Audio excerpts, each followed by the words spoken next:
Astaghfirullah. Alhamdulillah wassalatu wassalamu ala Rasulillah wa ala alihi wa sahbihi wa mawalah wa la hawla wa la quwwata illa billahi wa ba'd. Alhamdulillah, segala puji dan puji hanya milik Allah Subhanahu wa ta'ala. Salawat dan juga salam kita hadiahkan kepada Rasul kita Nabi besar Muhammad sallallahu alaihi wa ala alihi wasallam. Hadirin dan hadirat yang dimuliakan Allah Subhanahu wa taala, alhamdulillah di pagi ini kembali kita bisa duduk untuk bertalabul ilmi setelah melaksanakan kewajiban Allah salat subuh berjamaah. Dan tema di pagi hari ini tema ringan saja, tentang amalun yasirun wa ajruhu kabir. Amal yang ringan tetapi memiliki pahala yang besar di sisi Allah Subhanahu wa ta'ala. Ada beberapa hadis yang termuat dalam hadis-hadis tersebut amalan-amalan ringan. Tapi bukan berarti ringannya amal sedikit pula pahala yang didapat. Tapi justru pahala yang akan didapat itu sangat besar sekali. Karena terkadang ringan itu di mata manusia, tapi di mata Allah Subhanahu wa ta'ala sekecil apapun di mata Allah itu besar. Tidak memperpanjang muqaddimah, kita akan membacakan beberapa riwayat. Riwayat yang pertama, Nabi sallallahu alaihi wasallam bersabda, "Man shallal baradaini dakhalal jannah." Barang siapa yang menjaga dua salat al-baradaini. Al-baradaini artinya yang memiliki hawa dingin. Kata Nabi sallallahu alaihi wasallam, dakhalal jannah, maka dipastikan dia akan dijamin masuk surga. Kalimat baradaini ulama mengatakan huma al-fajru wal 'asr. Yang dimaksud kalimat baradaini di sini adalah salat fajar dan salat asar. Kenapa Rasul sallallahu alaihi wasallam memilih di antara 5 waktu salat itu adalah salat fajar dan salat asar? Karena sebagian ulama mengatakan salat fajar dan asar itulah yang disebut dengan salat wusta. Yang Allah Subhanahu wa ta'ala katakan, hafizu 'alas salawati was salatil wusta wa qumu lillahi qanitin. Jaga oleh kalian salat-salat 5 waktu kalian, terutama salat wusta. Ketika ahli tafsir mengatakan kalimat salat wusta, maka mereka mengatakan salat wusta itu bisa jadi salat fajar, bisa jadi salat asar. Kenapa? Pertama, salat fajar. Kenapa dia disebut salat pertengahan? Karena salat fajar ini memang tidak ada gandengannya dalam masalah jamak. Kalau zuhur ada gandengannya dengan asar, bisa dijamak, takhir dan takdim. Kemudian maghrib juga bisa dijamak dengan isya, takhir dan takdim. Tapi salat fajar itu tidak bisa ditarik kepada takhir atau takdim, baik ke isya ataupun ke zuhur. Dia tersendiri. Karena memang waktunya juga sudah beda. Kalau maghrib dengan isya itu waktu malam. Kalau zuhur dengan asar itu waktu siang. Lah fajar ini sudah menjelang pagi. Maka disebut dia pertengahan antara solat malam dan solat siang. Itu disebut wusta. Tetapi ada juga yang mengatakan solat wusta itu solat asar. Kenapa demikian? Karena berdasarkan nas. Ketika Nabi SAW menjaga parit dalam perang Ahzab, musuh-musuh sangat melelahkan Nabi SAW sehingga Rasul tidak sempat meninggalkan parit. Ketika itu kemudian asar lewat sampai maghrib, musuh terus mengintai dan mau masuk ke dalam parit ataupun meloncati parit. Rasul berjaga sampai dipastikan tidak ada musuh masuk. Setelah itu sampai kemudian keluar waktu asar dan masuk waktu maghrib. Rasul dan sebagian para sahabat tidak sempat melakukan asar kecuali di waktu maghrib. Maka Nabi SAW marah kepada orang-orang musyrik dan mengatakan, mala Allahu kuburahum wa buyutahumun nar. Semoga Allah memenuhi kuburan-kuburan dan rumah-rumah mereka dengan api neraka, karena mereka sudah mengakhirkan pada diriku salat wusta. Maksudnya di sini salat asar. Lah dari sebab inilah kenapa Nabi SAW mengatakan man shallal baradaini dakhalal jannah. Barang siapa yang menjaga dua salat fajar dan juga asar, maka dijamin masuk surga.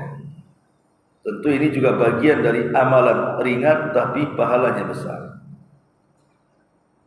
Karena apalah bandingan surga dengan kelelahan kita melaksanakan sholat zuhur dan asar? Tidak sebanding. Ini hadis yang pertama. Hadis yang kedua, Nabi SAW mengatakan, ma min abdin muslimin yusalli lillahi ta'ala kulla yawmin ithnatai asyrata rak'atan tatawu'an ghaira faridatin illa banallahu lahu baitan fil jannah. Tidaklah seorang hamba muslim salat karena Allah Subhanahu wa taala dalam satu hari itu 12 rakaat. 12 rakaat ini bukan wajib tapi sunnah. Kecuali Allah Subhanahu wa taala bangunkan satu istana di surga. Maksud 12 rakaat di sini adalah salat rawatib, qabliyah dan ba'diyah. Jadi barang siapa yang menjaga salat rawatib, baik yang qabliyah ataupun yang ba'diyah sebanyak 12 rakaat, tatawu'an maksudnya pelaksanaannya sebagai pelaksanaan sunnah ghaira faridah, bukan sebuah kewajiban, illa banallahu lahu baitan fil jannah, kecuali Allah akan bangunkan baginya satu istana di surga. Ini juga amalan yang luar biasa kan? Amalan ringan menjaga salat rawatib. Dan salat rawatib itu hanya dilakukan ketika mukim. Adapun ketika safar, Rasul tidak pernah melakukan rawatib kecuali satu, qabliyah subuh. Karena besarnya pahala qabliyah subuh, maka Rasul melakukannya. Tapi yang lainnya Rasul tidak pernah melakukannya kecuali mukim. Jadi kalau antum safar ke Batam dari sini dan antum menganggap Batam itu tempat safar, maka tidak perlu antum melaksanakan rawatib qabliyah dan ba'diyah, kecuali rawatib qabliyah subuh saja. Itu Rasul tidak pernah meninggalkan. Kemudian juga yang ketiga, hadis Nabi SAW, hadis yang masyhur dari Abu Hurairah radhiyallahu anhu. Hadis ini dikeluarkan Imam Muslim, cukup panjang. Tapi dalam hadis ini memuat 5 poin tentang amalan-amalan ringan tapi pahalanya besar. Nabi SAW bersabda, man farraja am mu'minin kurbatan fid dunya farrajallahu anhu kurbatan min kurabi yaumil qiyamah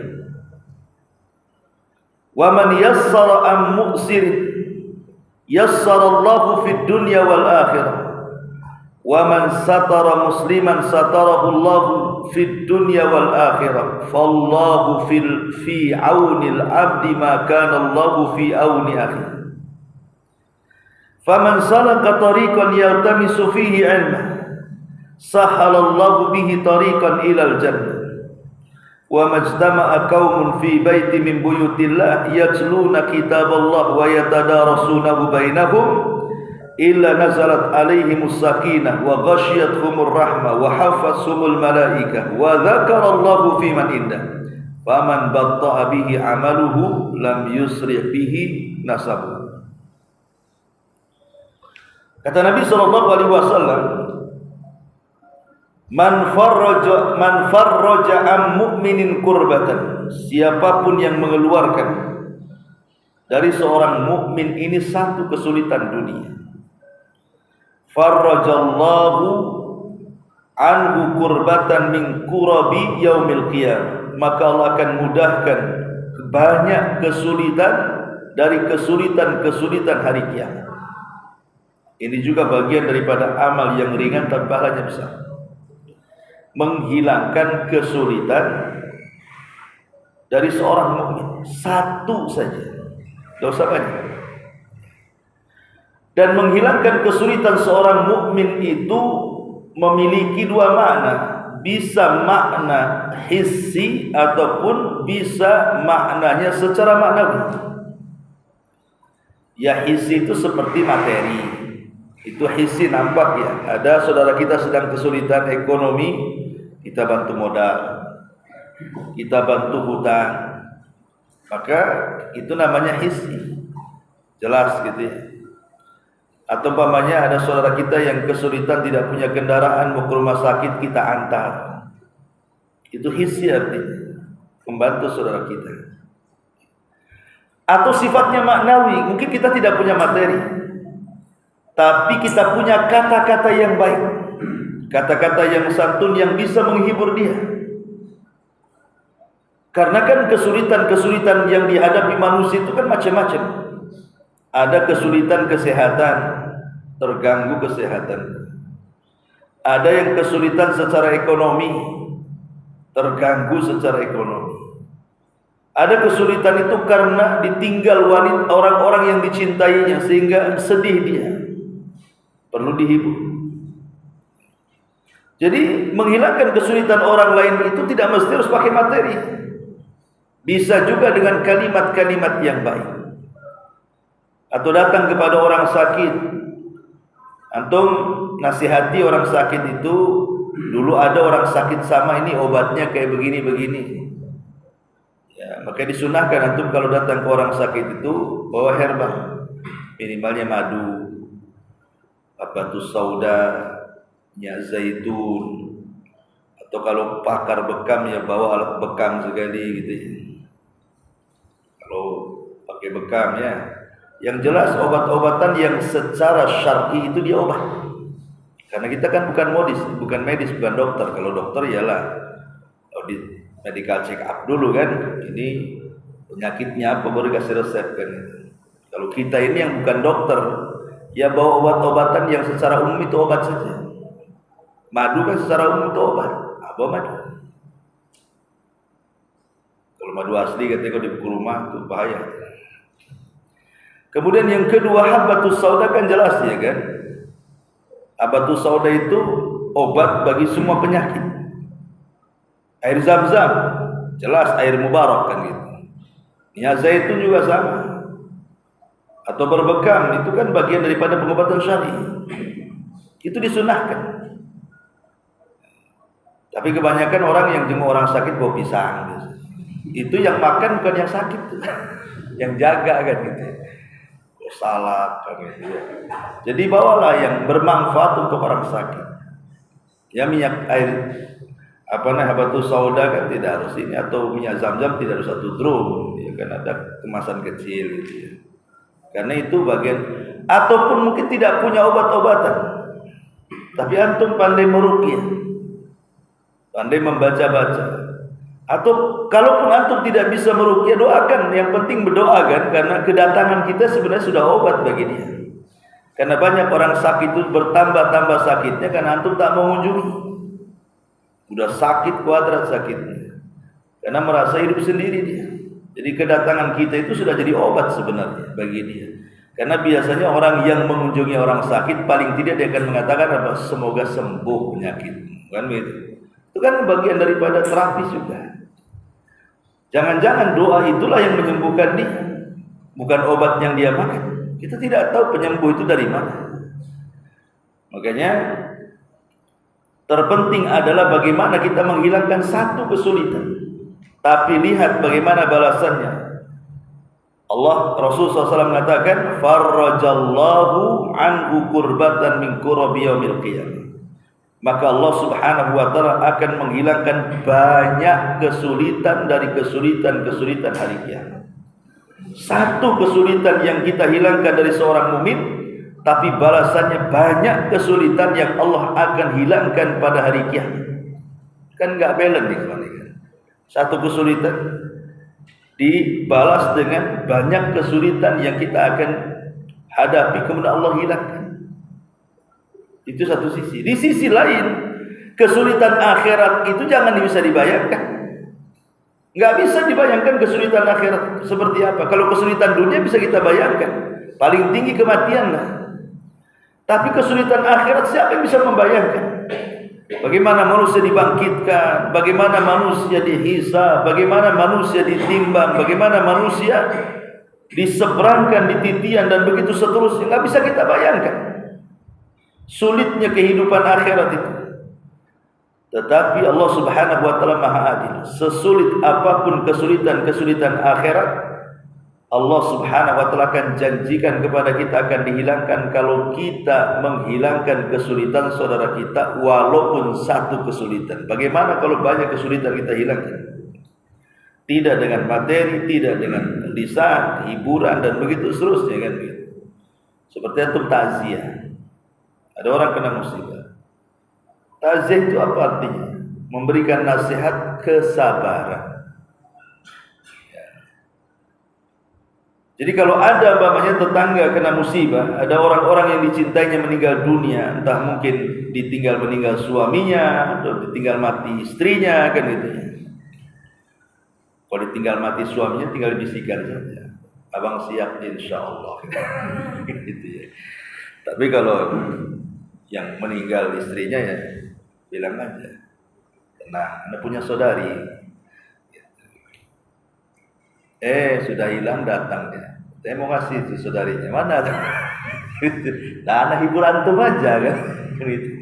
Coba antum agak tenang saja. Ya, namanya bercanda. Tapi jangan kebablasan pula bercandanya ya.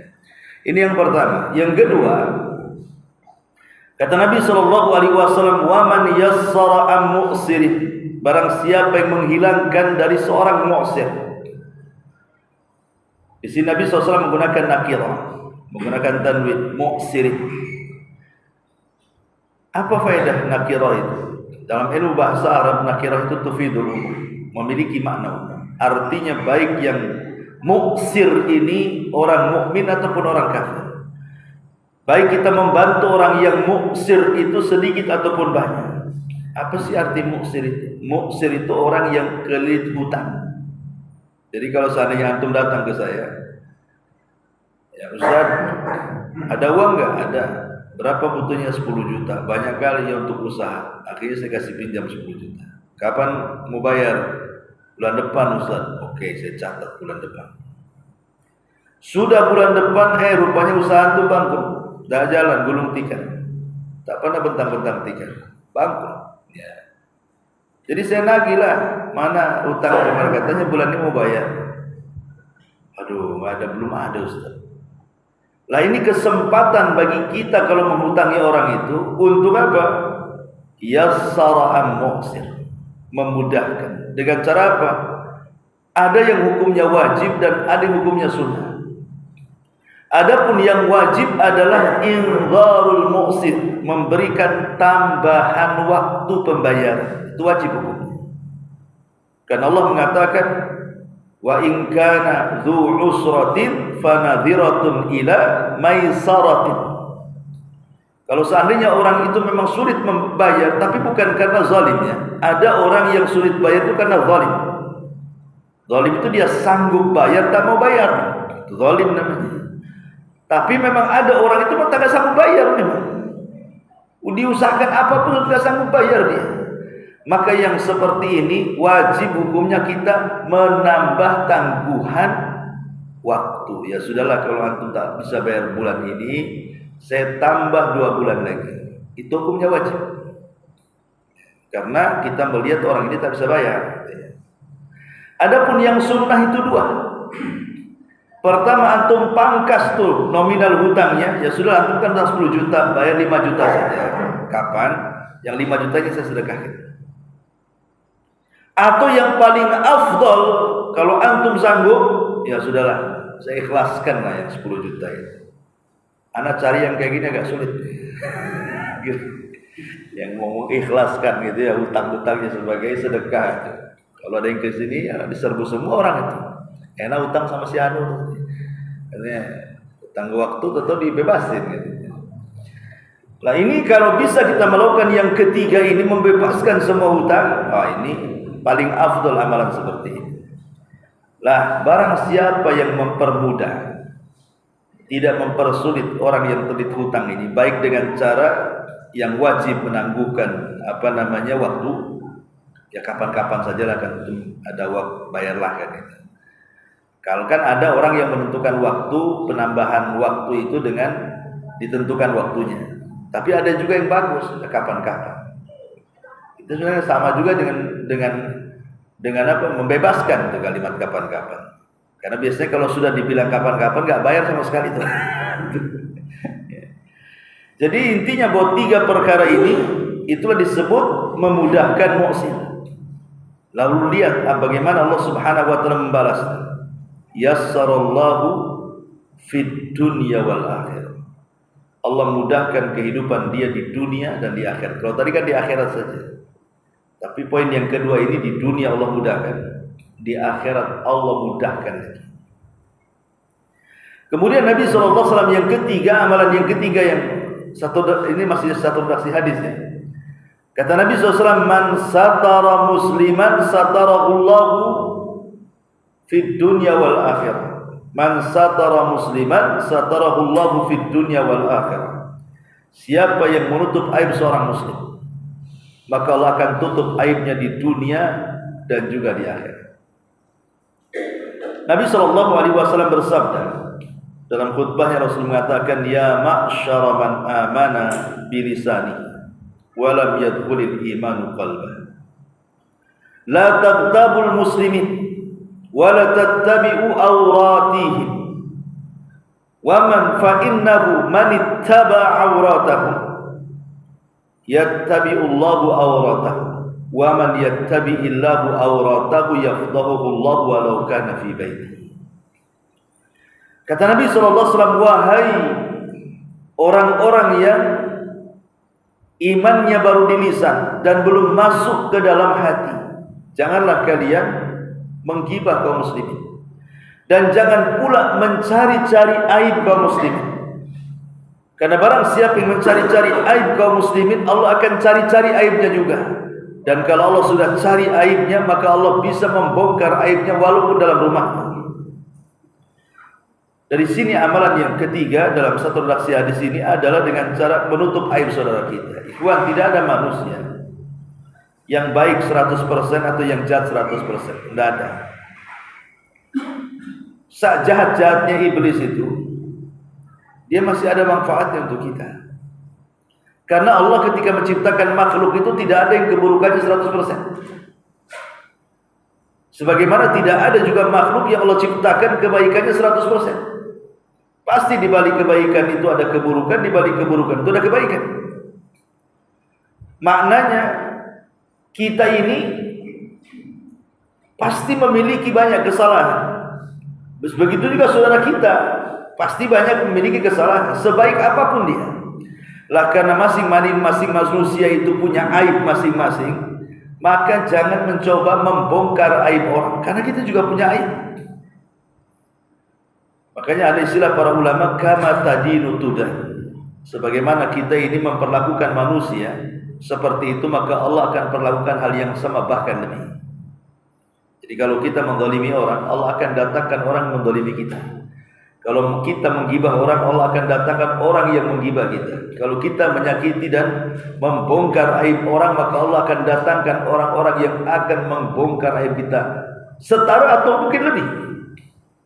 Di luar atau dalam rumah, semua akan dibongkar oleh Allah Subhanahu wa taala. Karena Allah, sebenarnya Allah itu sitir, ikhwan. Sitir itu artinya nama dari nama-nama Allah. Itu adalah sitir. Tidak ada dalam Quran tapi ada dalam hadis. Innallaha hayyun sitir. Allah itu zat yang maha malu lagi maha sitir, maha penghalang aib-aib manusia. Kalau bukan karena Allah menghalangi aib kita di mata-mata manusia, tentu kita ini akan malu. Dan betapa banyak dosa yang kita lakukan yang manusia tidak tahu. Kalau Allah tampakkan, bisa saja Allah tampakkan. Dan tidak ada yang mustahil bagi Allah untuk menampakkan. Tapi Allah itu sitir, maha menutup. Tapi walaupun Allah maha menutup, Allah akan membongkar siapapun, aib siapapun, kalau dia mencoba membongkar aib saudaranya, baik di dunia ataupun di akhirat. Oleh karena itulah amalan yang ketiga, jangan membongkar-bongkar aib saudaranya. Bahkan Umar bin Khattab pernah malam-malam itu belusuan, gak wartawan ya, dia belusuan malam-malam. Tiba-tiba melihat ada anak muda berzina. Padahal dia Amirul Mukminin, bisa saja kan dia tangkap orang itu karena dia pemimpin kaum muslimin. Tapi karena dia tidak ada saksi, sendirian, akhirnya dia mengumpulkan pakar-pakar, termasuk ada Ali radhiyallahu anhu, tim fatwanya Utsman bin Affan, banyak para sahabat. Kemudian kata Umar, dia bertanya kepada pakar-pakar itu dengan bahasa yang seolah-olah bukan dirinya. Dia mengatakan, bagaimana pendapat kalian kalau ada seorang pemimpin, ketika keluar, tiba-tiba dengan kedua matanya dia melihat ada orang yang berzina. Apakah pemimpin tadi boleh menangkap orang itu dan menghukumnya? Maka terjadi perselisihan para sahabat. Tapi Ali radhiyallahu anhu ketika kita menanyakan kepada Amirul Mukminin, apakah ada saksi waktu kau melihat? Ya, Amirul Mukminin dia mengatakan tidak ada. Maka sebaiknya pemimpin itu harus mendatangkan saksi. Ya, jangan langsung ditangkap.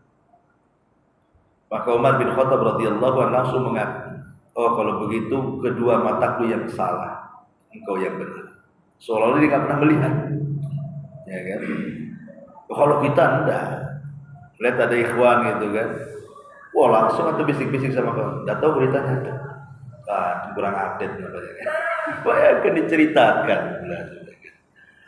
Mungkin atau malam-malam lewat ke diskotik, hanya lewat di jalan, tampak pula orang berjanggut di diskotik itu.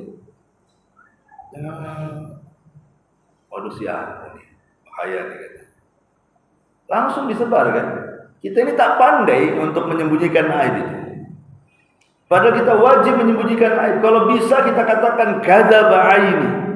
Ini mataku yang dusta ini, bukan si dia. Itu preman berjanggut wajar lah kan itu. Ya sangar.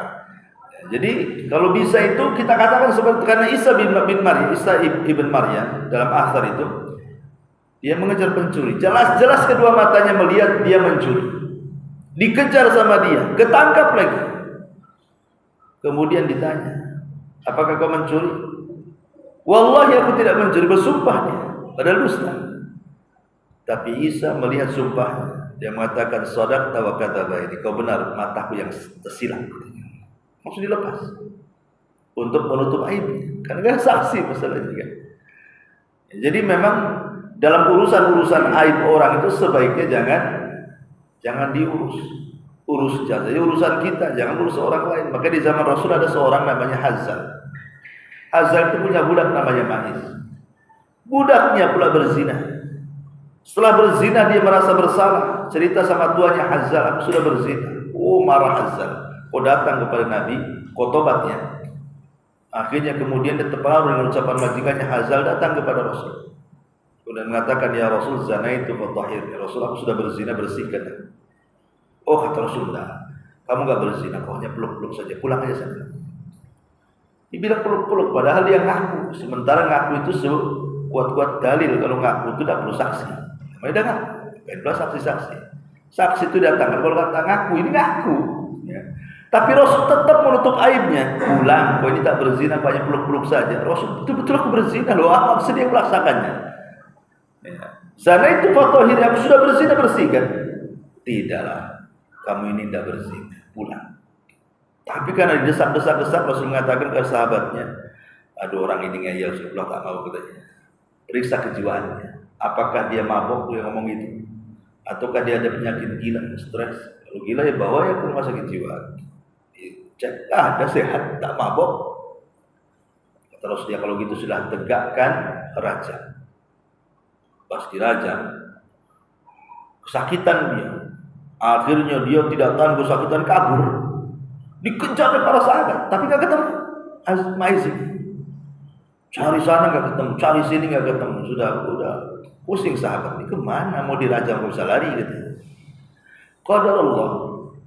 Ada Abdurrahman ibn Auf sedang lewat. Lihat si Maiz ini sedang lari kencang. Ketika nampak dikejar sama Abdurrahman, ketangkep diikat di pohon. Habis itu saat dipanggil semua sahabat yang merajam, datang semua ke situ, dirajam di pohon itu. Karena diikat nggak bisa lari dah. Akhirnya dirajam sampai mati. Kabar ini sampai kepada Rasul, marah Nabi. Kata Nabi, kenapa kalau kalian kejar? Kalau dia lari, biarkan dia lari gitu. Biar dia bertobat. Ngapain kalian kejar katanya? Kemudian Rasul mana Hazal majikannya? Akhirnya Hazal datang mengatakan, ya Hazal, tidakkah kau tutupi dengan bajumu aib si Maiz? Kenapa kau suruh dia datang kepada? Kalau engkau tutup aibnya itu lebih baik. Biarkan dia bertobat kepada Allah. Lihat bagaimana Nabi SAW berusaha menutup aib kan? Kalau bisa jangan dikasih tahu gitu. Kalaupun memang kita tahu, nasihati saja supaya dia bertobat.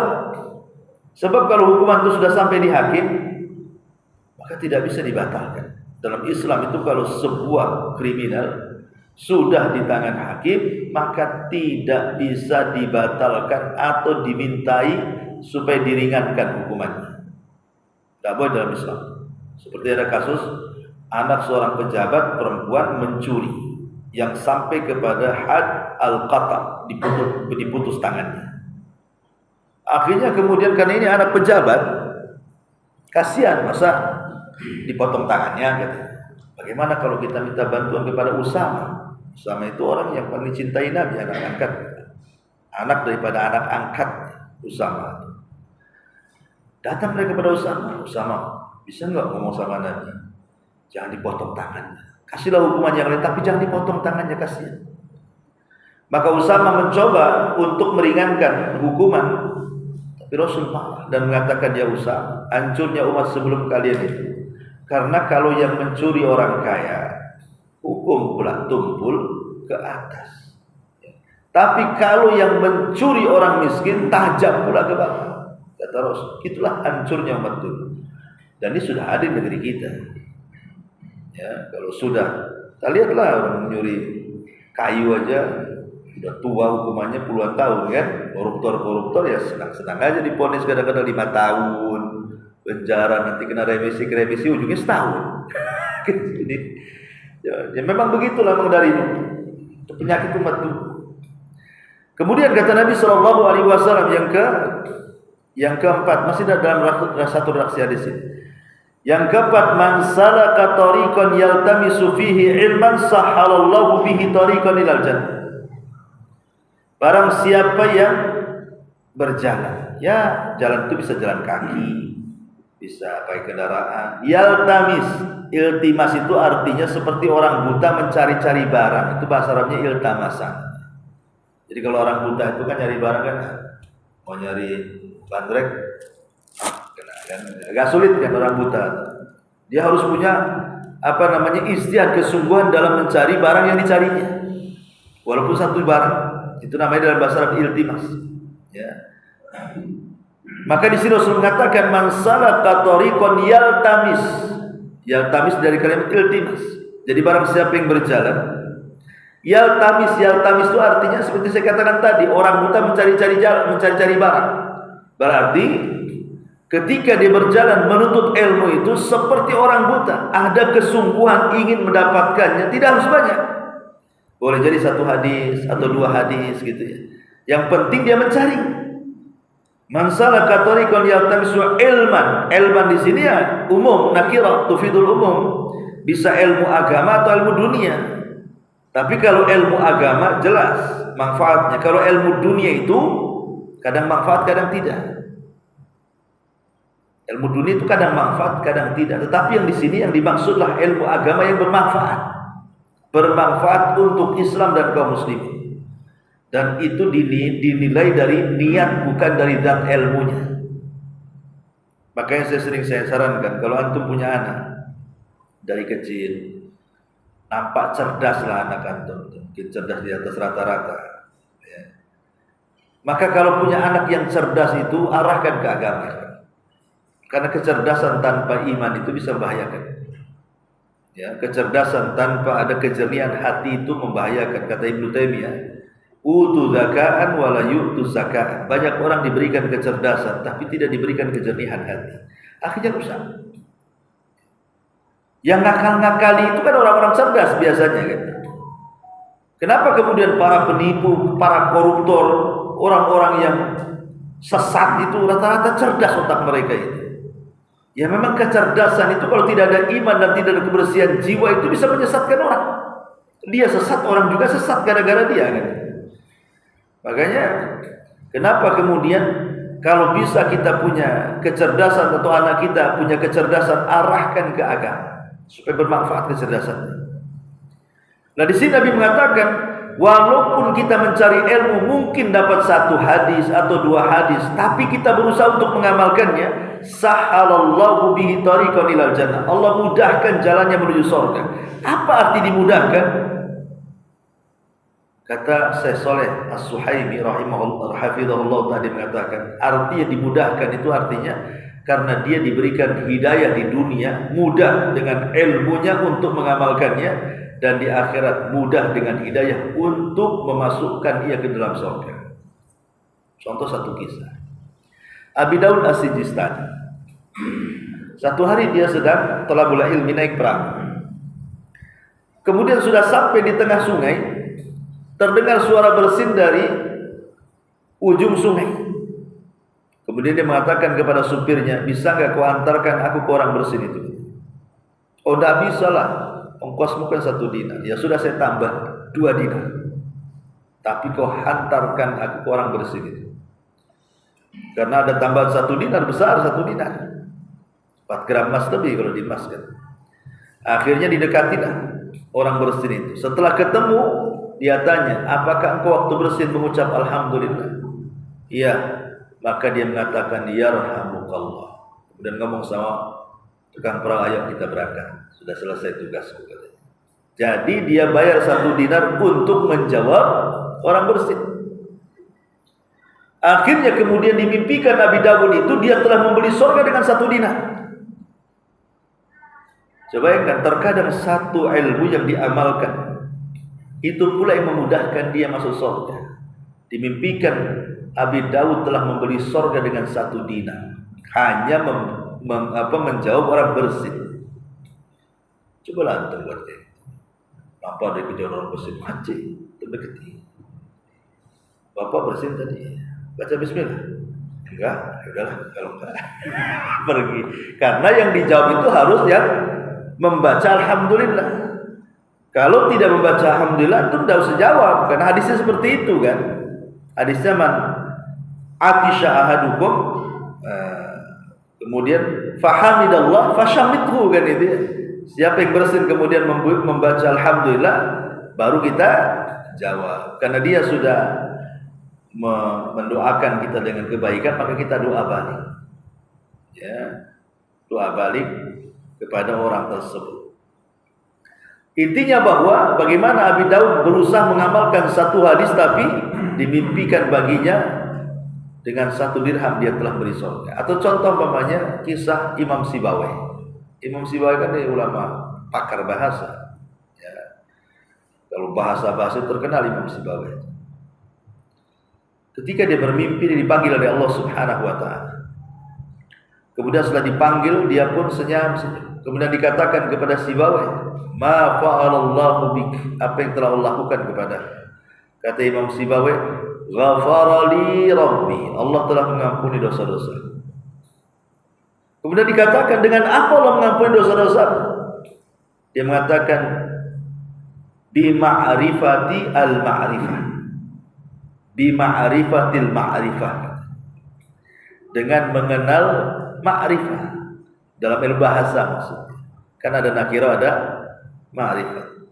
Dengan mengenal ma'rifat kalimat alif lam dalam lafaz Allah.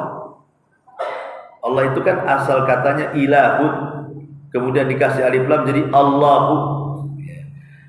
Gara-gara aku mendalami kalimat alif lam dalam Allah ini, dengan itulah Allah ampuni dosa-dosa. Karena tidak ada isim yang paling makrifat dalam bahasa Arab kecuali Ismullah Al-Jalalah. Nama Allah yang agung, Allahu. Kata Imam Sibawai, gara-gara aku menelaah lafaz alif lam dalam kalimat Allah ini. Subhanallah. Hanya itu. Tapi Allah ampuni dosa-dosa Sibawai. Itu contoh satu ilmu yang kita amalkan. Kan kita tidak tahu ilmu mana yang sebenarnya memudahkan kita ke surga, kita tidak tahu kan. Makanya ketika Abdullah ibn Mubarak, maklumlah Abdullah ibn Mubarak itu kan seorang ulama tabi'in kaya raya, ya. Kemudian dikatakan, Ibnu Mubarak, sampai kapan engkau ini mencari hadis Nabi? Sampai kapan? Kata Abdullah ibn Mubarak, jangan bicara seperti itu. Boleh jadi satu hadis yang belum kucatat, itu pula yang mengantarkan aku ke surga. Boleh jadi hadis yang belum aku catat, itu pula yang menjadikan aku masuk surga. Jadi kita tidak tahu di majelis mana yang menjadikan kita ini mudah masuk surga kan. Kita tidak tahu di pengajian, apakah di pengajian sekarang atau mungkin pengajian bulan depan yang belum terjadi. Kita tidak tahu kan itu. Itulah perkataan Ibnu Mubarak, yang penting hadir. Yang penting hadir saja. Hadir itu kan tidak mesti harus punya pengetahuan, dapat ilmu, tidak. Kadang-kadang ulama itu hadir di majelis taklim karena mencari berkahnya di situ. Seperti kalau antum pernah umroh gitu kan, di Masjid Nabawi itu banyak halakoh-halakoh itu. Terkadang yang duduk lebih cerdas dibandingkan yang menyampaikan ceramah. Kadang yang duduk itu sudah profesor-profesor tuh, yang ini belum apa-apa yang mengisi ceramah itu. Tapi kenapa mereka duduk pada pengetahuan mereka lebih lincah, lebih luar biasa? Ya kalau kita ini kadang-kadang yang pilih-pilih ustaz kan, ini yang ngisi nggak beres. Alas lah gitu. Kadang-kadang pilih ustaz kan. Padahal sebenarnya ustaz siapapun selama dia ahli sunnah wal jamaah, apa salahnya duduk di situ mencari berkahnya kan? Bukan mencari ilmunya, mencari berkahnya di situ. Nah ini juga kalau seperti itu Allah akan mudahkan jalannya menuju surga. Dan yang terakhir dalam hadis adalah keutamaan orang duduk di masjid dan membaca Quran kemudian merenungkannya, maka datang malaikat kepada kita, pertama membawa ketenangan, yang kedua membawa rahmat Allah, yang ketiga mendoakan ampunan akan dosa-dosa kita, dan yang keempat nama-nama kita akan disebut-sebut Allah di hadapan makhluk yang ada di langit sana. Hanya datang ke masjid, ambil Quran, baca, apalagi sampai mempelajari tafsirnya, maka akan diliputi banyak ketenangan, rahmat dan berkah. Bahkan nama kita pernah disebut-sebut di langit. Ini kan namanya apa? Amalan-amalan ringan tapi memiliki pahala besar. Dan banyak lagi ya. 3 hadis saja masih ada. Masih 20 hadis saya catat. Tapi jam berapa nih kalau 20 hadis kita terangkan? Kayaknya nggak sarapan kita ya. Mungkin ini saja. Subhanallah bihamdika, asyhadu an la ilaha illa anta, astaghfiruka wa atubu ilaik. Allahu ta'ala alam. Assalamualaikum warahmatullahi wabarakatuh.